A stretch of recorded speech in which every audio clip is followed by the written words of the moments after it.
নমস্কাৰ বন্ধুসকল, আজি ডিনাৰ কৰিবলৈ ওলাই গ'লোঁ আমাৰ ওচৰতে থকা খুবেই এখন ধুনীয়া ৰিসৰ্ট দ্য সলিটাৰী ব্লিছ। মই আগতেও দুবাৰ আহিছোঁ, ইয়াত খুবেই ভাল লাগে।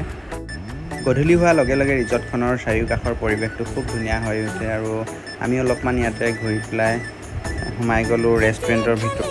ৰেষ্টুৰেণ্টত সোমাই আমি ষ্টাৰ্টাৰত খালোঁ ক্ৰেপচি বেবিকৰ্ণৰ লগত কেণ্ডি মকটেল, খাই খুব ভাল লাগিল।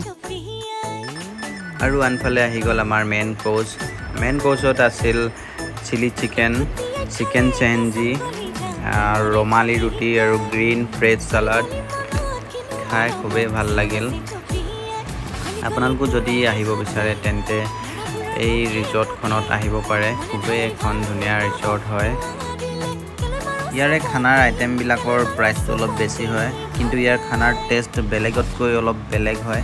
খাই খুবেই ভাল লাগিলে আৰু আপোনালোকো আহিলে